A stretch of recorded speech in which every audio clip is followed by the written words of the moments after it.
Alright, so in this video I'll be going over how to define your base and make it stronger and harder to cannon into.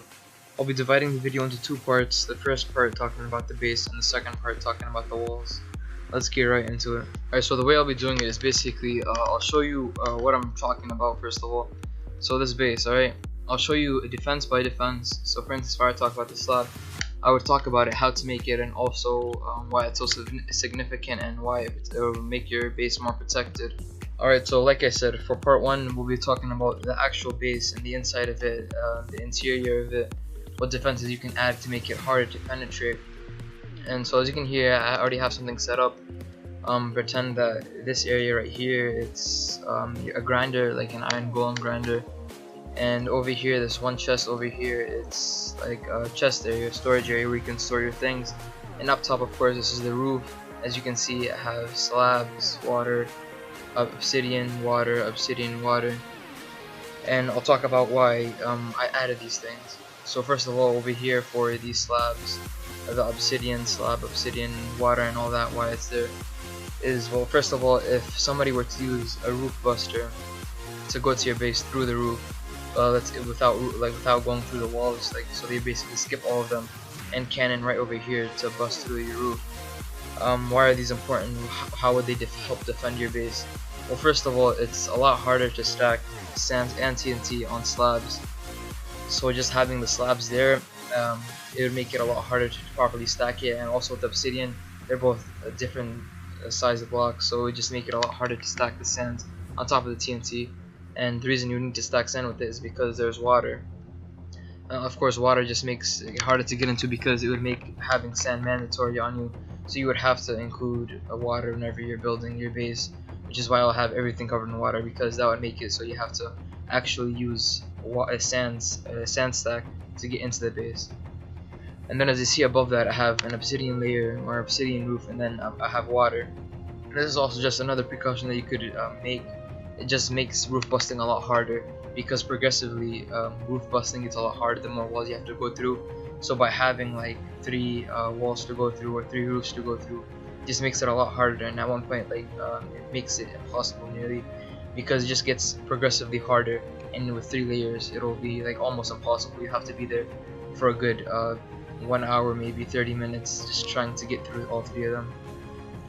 Now other than that, as you can see, this is basically the interior of the base. And one thing you could do is, if you haven't decorated yet and you're still making the spawner rooms, what you can do is you can add water to where the boxes are. So outside of the iron golem box, you can just cover that all with water.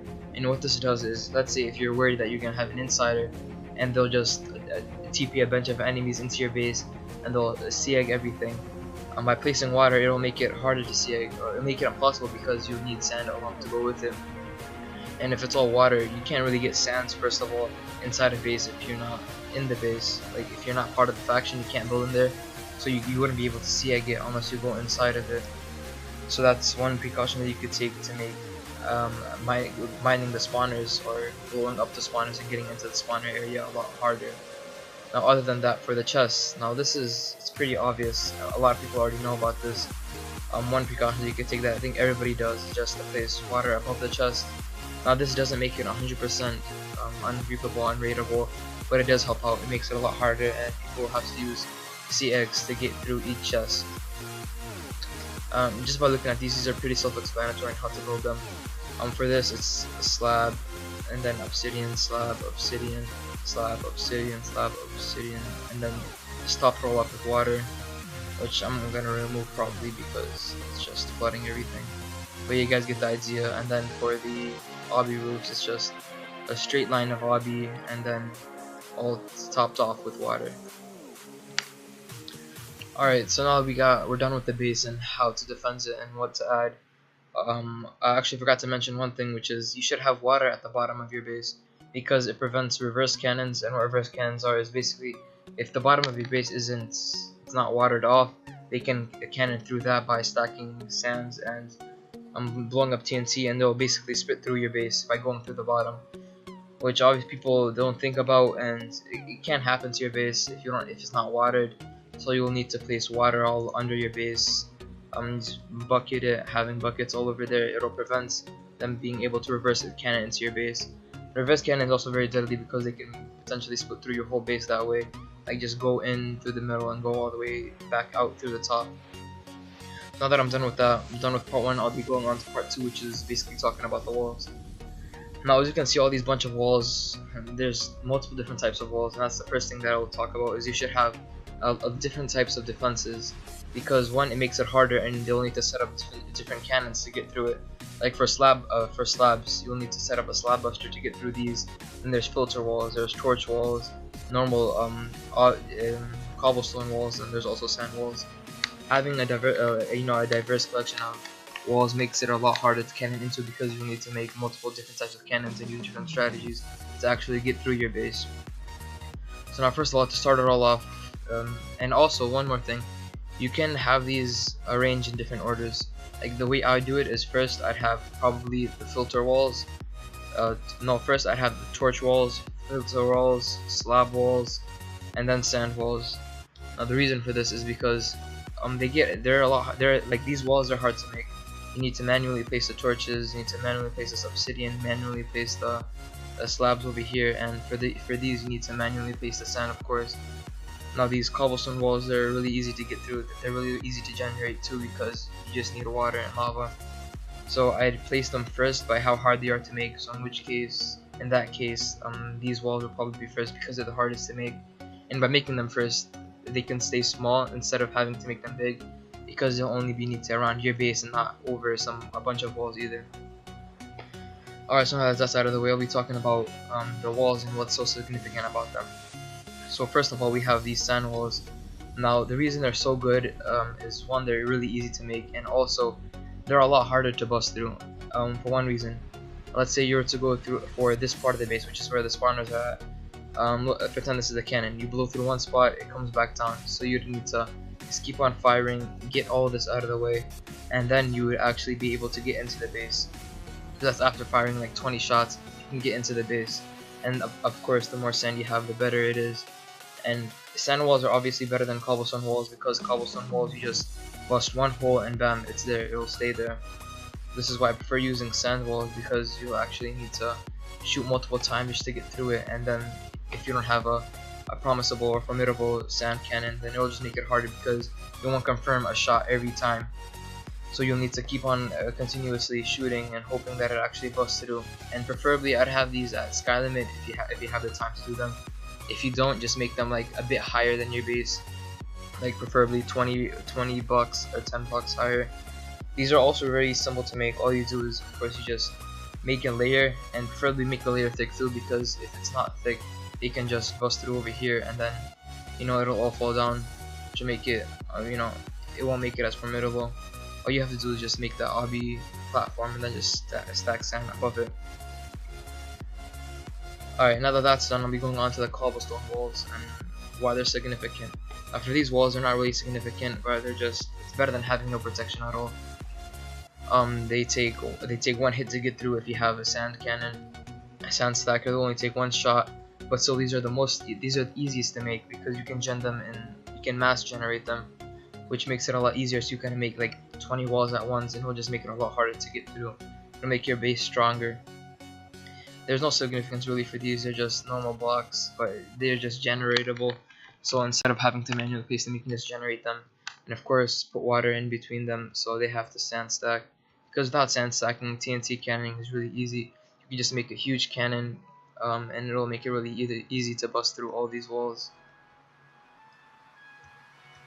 Alright, now that that's out of the way, the cobblestone walls. Also, I'm not going to talk about how to generate the cobblestone walls, because that's honestly, it's going to take up too much time, and it's a pretty simple, easy thing to do. You can search up more tutorials on how to do that.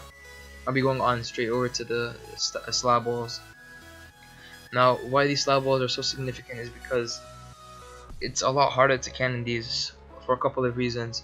Now, first of all, it'll be a lot harder to fit sand and TNT into that little gap right there, because you only have half a block space to fit water, to fit sand and TNT through that. And even if you were to fit through that, you would need, like, whenever, let's say you blow up a piece of TNT in that you successfully sand stack, there's a glitch where it'll only blow up that one slab. So this is all that will be destroyed, one slab. And then if that's the case, you'll have to keep on going through it and slab by slab.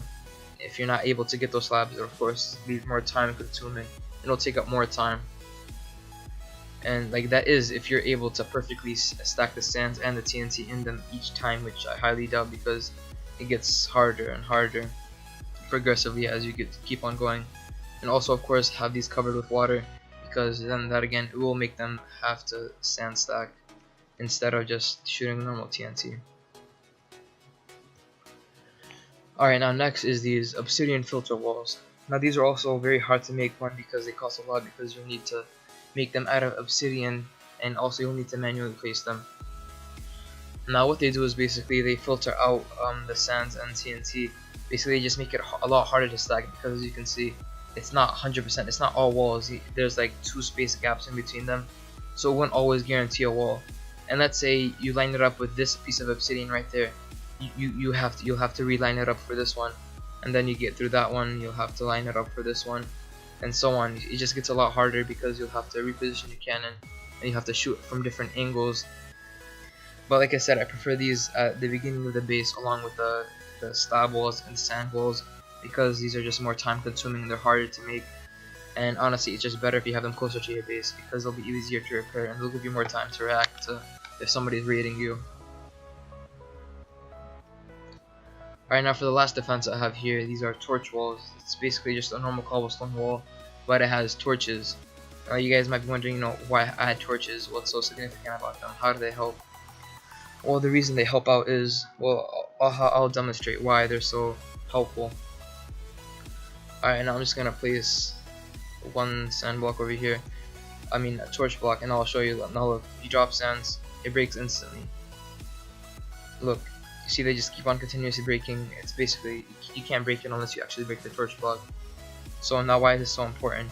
Well, if you have a sand cannon set up, you can't really get through this, because you'll have sand shooting and it will just turn that all into blocks instead of actually blowing it up, which is why you need a normal TNT cannon to get through these. Now you can't really water these, because if you do water these, all the torches will go away, which will make it into a normal cobblestone wall, which is not as good. So the significance of having these torch walls is it just makes it harder to sand stack against them. And yeah, that's basically all it does. It just makes it a lot harder to sand stack, and it'll make it a lot harder to get to and get through. That I now also recommend having these like probably the first wall at your base, because it'll be the hardest to make. Because one, you'll have to generate the wall, and then you'll have to manually place all the torches there, which is just a lot really time consuming, and I wouldn't recommend unless you have a bunch of spare time and you're willing to do all that. And I guess you could have it on the outer walls. Alright, but yeah, that's pretty much all I want to show off for this video, is all these walls, advanced tips on how to defend your base and make it more sturdy and harder to get into. Because honestly, if you're gonna have a base, you wouldn't want it to get raided on the first day or second day. You want it to be quite formidable and take a lot of time for it to get cannon through. Like the cannons I make, the bases that I've made, I've used the same base defenses. Now I'd have a bunch of sand walls and cobblestone walls. These defenses I don't really use, because one, they're really time consuming, and the bases I make, they're pretty big, so it'll just take up a crap ton of time if I were to actually use these walls instead of using normal walls like cobblestone, normal gen walls. But yeah, if you have the time, if you have a huge faction team that's willing to make all these different types of defenses, it'll make your base really hard to get into. And even if they do get into it, they'll have to go through all these different types of defenses that you have set up in your base, which is the water over here, which will make it you have to sand stack. And also one quick tip for the spawners, have them up top. Like let's say this is the spawner platform, have them up top over here, because that way they can't, they have /5 or something like that. They can't fishing rod the creepers up, and they can't bust through the roof either, because of course you have sand over here. So let's say above the spawner area you have an AFK pool, cover that whole thing up with water, and then even above that on the spawner roof just have a bunch of water over there, so they have to cannon through that. They can't really sag through there unless there's a hole, which makes that a lot harder, and it'll make it a lot harder to get into. And also, if your server isn't in 1.8, another thing that you could add is water off your spawners. And what that does is basically they can't sag that as easily. So pretend this is your spawner, you'd have that there, and then you'd have sponge somewhere along the lines, like down here, to stop the water from going down into the lava. But yeah, that's pretty much all I want to talk about. There are, of course, there's more different types of walls, like there's check walls. But I'm not really going to go over every single type of walls because those are harder to make and they're more complex. And these are a lot easier, and it doesn't really take a genius to make these. They're really simple to do. They don't require any sandstone or any generating. And also, I know what you guys are thinking, you know, why didn't you include regen walls, because they're really strong. I didn't include them, one, because they're, out of all these walls, they're probably the hardest to make. They probably take the most time, and if you have a huge base, I mean, it'll just take up more time, which is why I just didn't add them. And sure, if you want to add them to your base, I'd recommend having them right outside your first base, your first outer wall, which is over here, because then it'll take less time to actually make them, and they'll actually be more useful because they'll be near your base. But yeah, that's pretty much it. That's all I wanted to show you guys for this video. A couple of advanced tips and tricks on how to make your base well defended. And I will only use a couple of these tips in my base, and my base still hasn't been raided yet. It's really hard to get through because I have a lot of walls. Corner pillows are basically, again, cobble gens walls, but they're in single stacks, kind of like this. They're only one pieces, and what they do, they prevent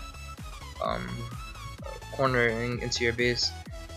You can either have these or corner walls, but wrap walls. I mean, wrap walls are a lot harder to make because they take a lot more time to generate, which is why I prefer corner walls. I mean, corner pillows. It just makes it a lot easier.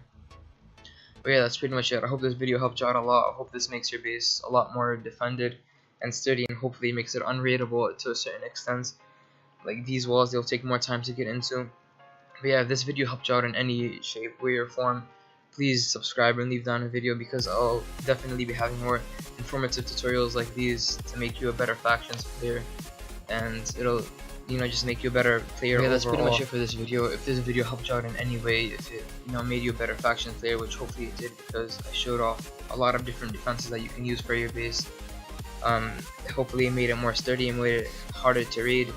If it did, of course, drop a like and subscribe, because I will be having more informative tutorials like these in the future. That'll just basically make you a better player, factions player, whatever it may be. And of course, if I find out any new bugs that you can use to defend your base, of course I'll be reviewing those too. But yeah, that'll be pretty much it for this video. Thank you guys for watching. Whoever did watch, probably only like 5 people, but whatever. For those of you who did watch, thank you a bunch. It means a lot to me. And also, thank you for checking out this video. Hopefully it really did help you out, like I said previously. But yeah, that'll pretty much be it for this video. I hope this helped you out a lot, because I had fun making this video, you know, showing off my skills on how it could help you guys out. I know these aren't the best defenses, but they're better than nothing. I hope they helped you guys out. Yeah, that's pretty much it. Thank you guys for watching. I'll see you guys next time when I upload a new video, which will probably be sometime, I don't know, who knows, in a couple, 2-3 days maybe. I'll see you guys then. Thanks for watching. And by the way, shout out to all my sacred niggas.